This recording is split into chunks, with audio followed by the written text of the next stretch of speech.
Hey folks, welcome back to the Secure Circuit, where open source minds meet closed loop systems. I'm Cypher, head of Little Hakr, a cybersecurity research company, and today we're tuning into silent war most people don't even know is happening. I'm talking about the electromagnetic battlefield.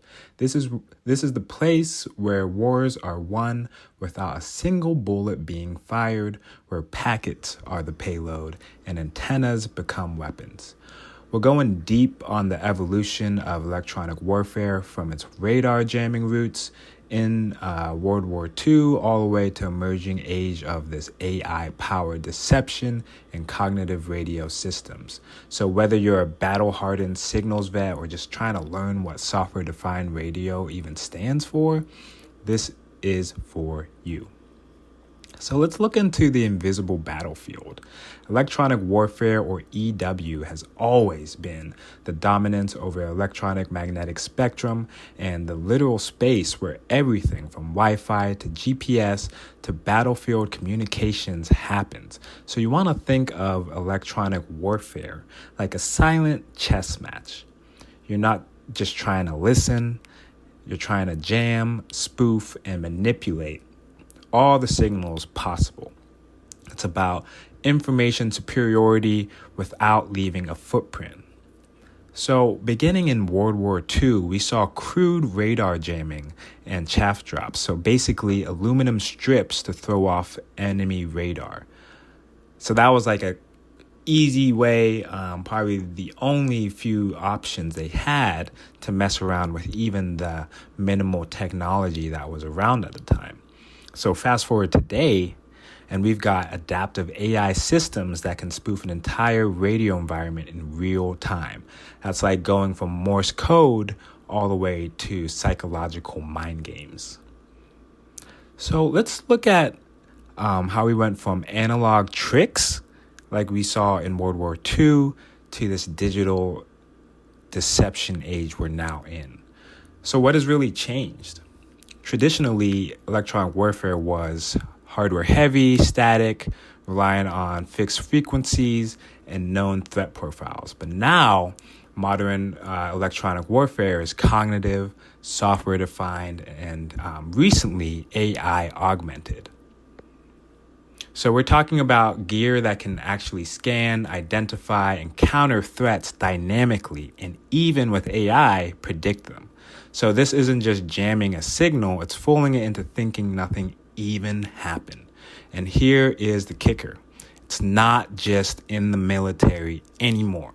And that's what we focus on here at Little Hakr, is cheap, cost-effective solutions to military-grade electronic warfare. So now we're in the rise of the hacker engineer. So here's where things get interesting for people like us.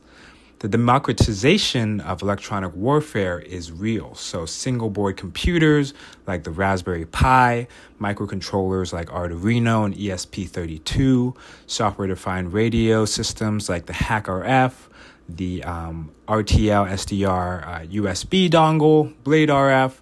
These are the type of tools, if you want to look those up, that are changing the game. So you don't need a $50,000 rig and a huge government contract anymore to explore these electromagnetic systems. So all you really need today is curiosity. That's why you're here listening to this podcast. A few open source tools, which you could find through my resources and some of the writings that I do, my GitHub, all the other social media platforms that I present this educational content, and just a basic understanding of radio frequency fundamentals, electronics engineering fundamentals, and a few other things that ties it all together. So that means students, researchers, hobbyists, and yes, what I'm working on in the future, even in remote villages, these people can now all experiment with these jammer prototypes, spectrum analyzers, spoofing devices, and all these other things that typically was only for the military. So we're not just talking about vaporware here. You know, I've got teams in different areas of the world that really all communicating and networking and even building together all these different type of electronic warfare prototypes and ideas. So it's really interesting. So how does AI get into the loop? We're going to talk about the biggest shift currently in electronic warfare. So the future of electronic warfare isn't in the human perspective of things. It's more in the machine speed decision-making area. So we're moving from pre-programmed countermeasures to cognitive radio systems that can sense the environment, learn signal patterns, decide optimal tactics, execute without human delay, and much more. So this is crucial when you're dealing with drone swarms, hypersonic missiles, especially in the current foreign affairs that are going on in certain areas, or just trying to hold spectrum in a congested urban environment. There's a lot of reasons that AI is getting into the loop. So the battlefield of tomorrow is going to be adaptive, smart, autonomous, and deceptive by design.